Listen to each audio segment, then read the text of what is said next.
multiplying rational expressions. Here we go. This is like unit 2 of our rational expressions unit, if we were to say that. So, just to quickly review, let's take a look at this problem. I don't think we did this one yesterday. Hopefully not. If we did, it's not the end of the world. If we did do this one yesterday. So, let's review this problem. How do we simplify this? What do we need to do?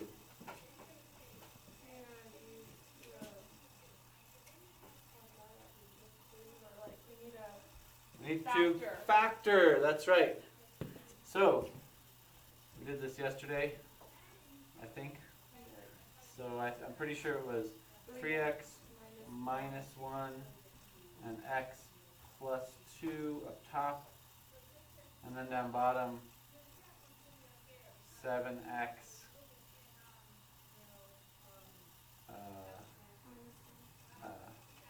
minus 2 and x plus 2. Right? And then we canceled off those factors. And we said 3x minus 1 over 7x minus 2, as long as x does not equal negative 2, or it wouldn't be 2/7 because that would make the denominator 0. Right? Now, sometimes you'll see problems that are set up as multiplying rational expressions. The secret is that it's no different. It's the exact same thing as this. But they just look a little bit different when you start. So, I'm going to give you kind of a silly example, given that we just did this. If someone asked you to multiply these two things, 3x minus 1 over 7x squared plus 12x minus 4 times x plus 2 over, just say a number, 7. You're going to do the same thing. You're going to basically pretend that that's all one fraction. Because multiplying fractions, you just multiply the tops and multiply the bottoms.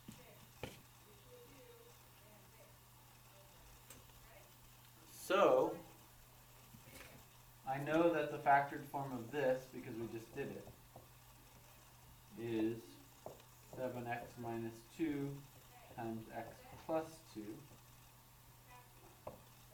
Over here I have x plus 2 over 7. And so what's going to happen, this and this are going to cancel. Sometimes when you learn this, you learn this in like 5th grade when you multiply fractions, right? You have like 10 halves times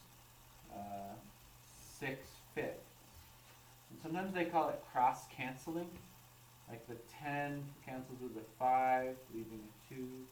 And the 2 cancels with the 6, leaving a 3. Right? So we're doing the same thing, but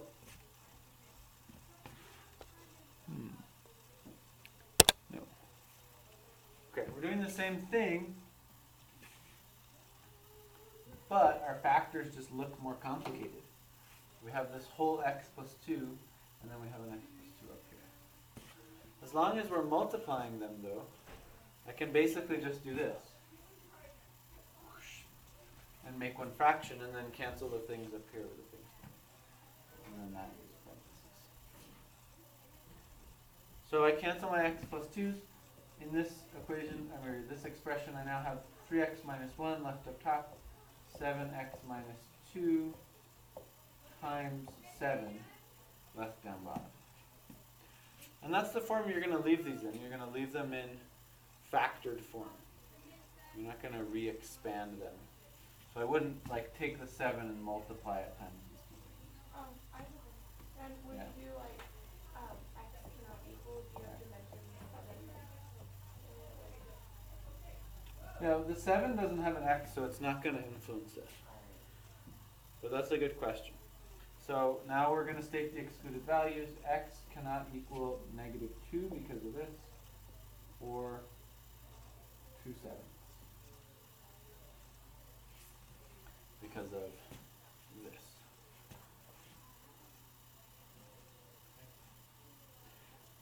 So these get weird looking, they get really funky looking, because there's a lot of ways to multiply two fractions or two ratios, but essentially it's all just the same thing.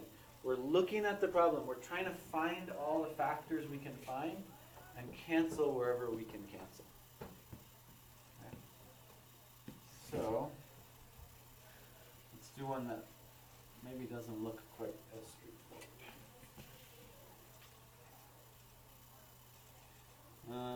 Let's say we have this one. This is from your homework. So when you get to it, you'll go, oh, we did that one in class.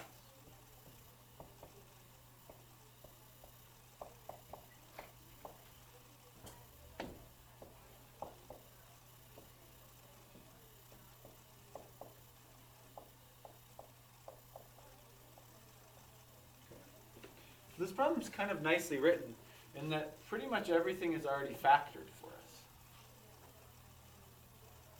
which that's a great help. Right? They could have written this problem as, like, this would have been n squared minus n minus 12. They could have written that instead of this, and that would have given you a whole other step of having to factor this into this. Right? So some problems on the homework you'll see written in the quadratic form, like the standard form.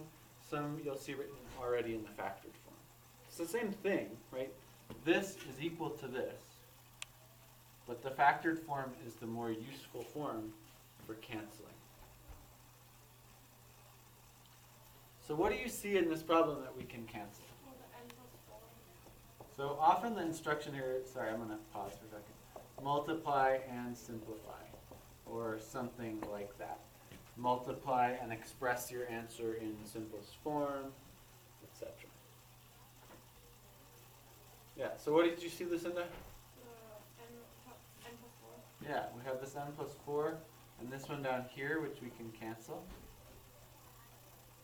Anything else? Well, the n minus 3. Yeah, so this is all alone in the top, in the numerator.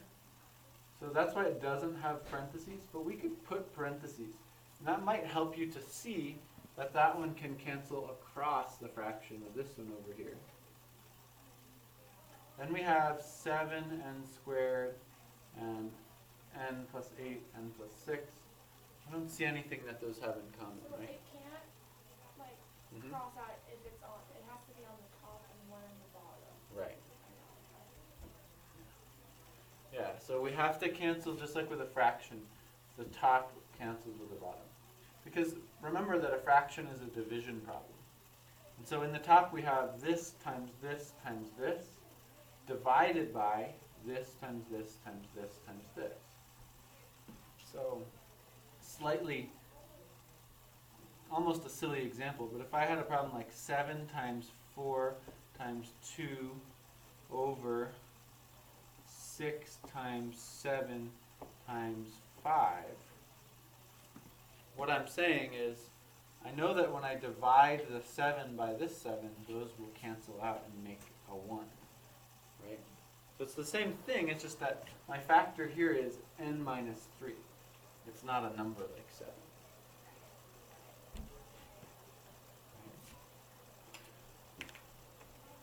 So canceling is dividing, essentially. We're dividing, like n minus 3 divided by n minus 3, and we're just saying, okay, that is the 1. So what do we have left here? Up top we have 7n squared. Down bottom we have n plus 8 and n plus 6. N cannot equal positive 3, negative 4, or negative 8 or negative 6. So I'm looking at everything that was ever in a denominator, every factor, and I'm writing that n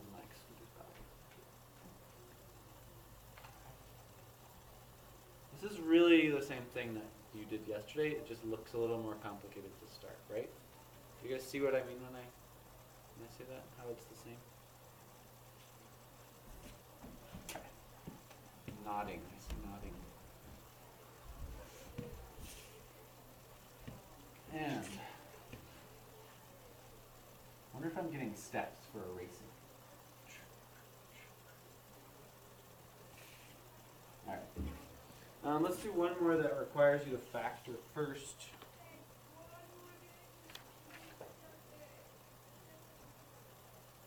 So how about this one? We got 8 z minus 56 over 8 z plus 3 times z squared plus 9z plus 18 over 8z squared.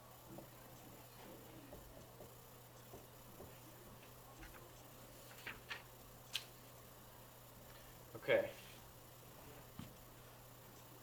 So I think what I would do, I think this is helpful, is I would just put parentheses around your numerators and denominators. Because it's going to help you keep track of what your factors are. Remember, whenever we're factoring, the first thing we look for is, greatest common factors. Like here, I see an 8 right away. So I would pull out that 8, and that leaves v minus 7. I also see an 8 here, right?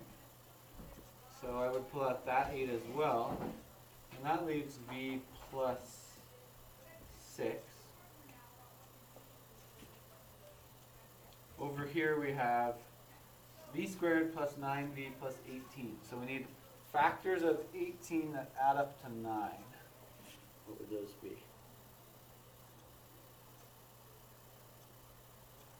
18 and 1? No. 6 and 3. All right. So v plus 6, v plus 3 over, and here I see another 8. So I can pull that out. We have v squared plus 3. Is there any way to factor v squared plus 3? Make sure that I wrote this down right. Oh. I see what I did. This was a 24v. Yeah, there's no way to factor a sum of two squares, right? We know the difference of two squares. Sum of two squares is not factorable. So instead what we should have done here is pulled out the 8v.